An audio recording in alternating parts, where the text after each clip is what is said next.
జ్యోతిష శాస్త్రపరంగా తారాబలం అంటే ఏంటో, తారాబలం లేనప్పుడు ఎలాంటి ప్రత్యేకమైన పరిహారాలు పాటించి ముఖ్యమైన కార్యనిమిత్తమై బయటకు వెళ్ళటం ద్వారా సకల శుభాలను సిద్ధింపజేసుకోవచ్చు. నేటి పరిహారాలు పరిష్కారాలు అనే శీర్షికన పరిశీలిద్దాం. జ్యోతిష శాస్త్రపరంగా ముఖ్యమైన కార్యనిమిత్తమై బయటికి వెళ్ళేటప్పుడు, ముఖ్యమైనటువంటి శుభ కార్యక్రమాలు నిర్వహించేటప్పుడు తారాబలానికి విశేషమైన ప్రాధాన్యత చెప్పడం జరిగింది. ఎప్పుడైనా సరే మన జన్మ నక్షత్రం నుంచి లెక్కబెట్టినప్పుడు వచ్చే 2, 4, 6, 8, 9 నక్షత్రాలు ఉన్నప్పుడు ముఖ్యమైన ప్రయాణాలు చేసిన, ముఖ్యమైన కార్యక్రమాలు నిర్వహించిన ఆ కార్యక్రమాలు దిగ్విజయంగా పూర్తి చేసుకోవచ్చు, ప్రయాణాలు విజయవంతం చేసుకోవచ్చు. దీన్నే జ్యోతిష శాస్త్రంలో తారాబలం అనే పేరుతో పిలుస్తారు. జ్యోతిష శాస్త్రపరంగా మన జన్మ నక్షత్రం ఉన్న రోజు ప్రయాణాలు చేసినట్లయితే ప్రయాణాల పరంగా ఆటంకాలు ఏర్పడే అవకాశాలు ఉంటాయి. ఆరోగ్యపరంగా చిన్న చిన్న సమస్యలు వచ్చే సూచనలు ఉన్నాయి. అత్యవసరమై మన జన్మ నక్షత్రం ఉన్న రోజే ప్రయాణం చేయవలసి వస్తే తోటకూర, గుమ్మడికాయ ఎవరికైనా దానం ఇచ్చి ప్రయాణం చేసుకోవచ్చు. అప్పుడు జన్మ నక్షత్రం, జన్మతార ఉన్న రోజు ప్రయాణం చేసినప్పటికీ ఆ దోషాన్ని తొలగింపజేసుకోవచ్చు. జన్మ నక్షత్రం నుంచి లెక్కబెట్టినప్పుడు వచ్చే 2వ నక్షత్రాన్ని సంపత్తార అనే పేరుతో పిలుస్తారు.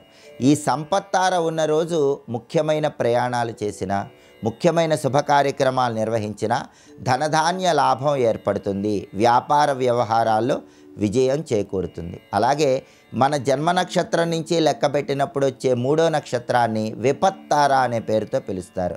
ఈ విపత్తార ఉన్న రోజు ప్రయాణాలు చేసిన, శుభ కార్యక్రమాలు నిర్వహించిన అనవసరమైనటువంటి గొడవలు ఏర్పడతాయి, మన మీద నిందలు పడే అవకాశం ఉంటుంది.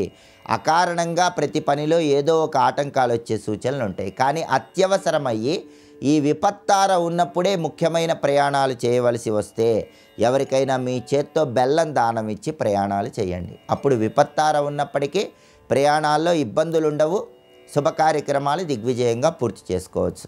జన్మ నక్షత్రం నుంచి లెక్కబెట్టినప్పుడు వచ్చే 4వ నక్షత్రాన్ని క్షేమతార అనే పేరుతో పిలుస్తారు. ఈ క్షేమతార ఉన్న రోజు ఏ పని ప్రారంభించినా, ఏ ప్రయాణాలు చేసినా మనోధైర్యం అద్భుతంగా ఉంటుంది.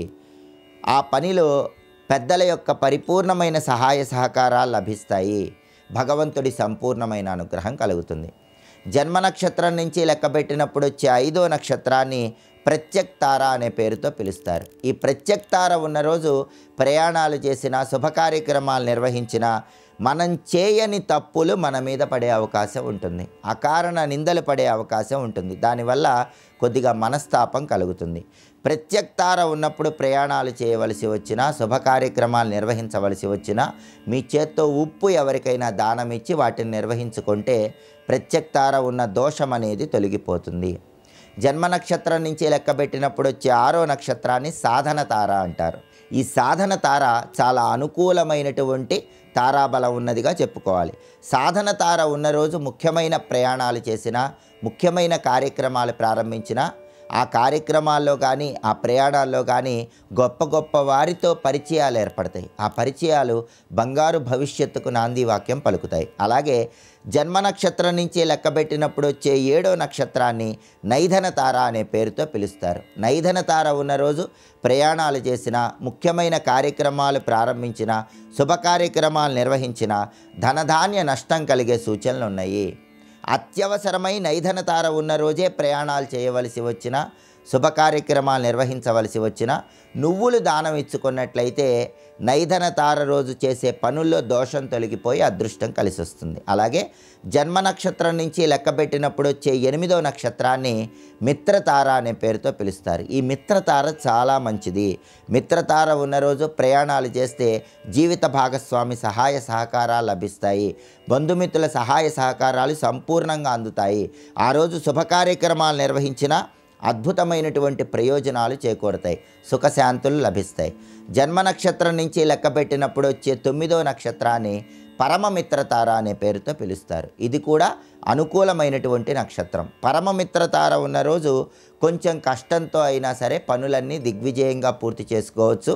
ఈ పరమమిత్రతార కూడా అన్ని కార్యక్రమాలకి అనుకూలమైనటువంటి తారాబలం ఉన్నదిగా చెప్పుకోవాలి. అలాగే వివాహానికి సంబంధించినటువంటి ముఖ్యమైన వ్యవహారాలకి తారాబలం పరంగా ఈ పరమమిత్ర తార అనేది విశేషంగా సహకరిస్తుంది. కాబట్టి ఎవరైనా సరే ఎప్పుడైనా సరే ముఖ్యమైన కార్యనిమిత్తమై బయటికి వెళ్ళేటప్పుడు, ముఖ్యమైన ప్రయాణాలు చేసేటప్పుడు, ముఖ్యమైన శుభ కార్యక్రమాలు నిర్వహించేటప్పుడు జన్మ నక్షత్రం నుంచి లెక్కబెట్టినప్పుడు వచ్చే 2, 4, 6, 8, 9 నక్షత్రాలు ఉన్న రోజుల్లో ఆ పనులు చేసుకోండి.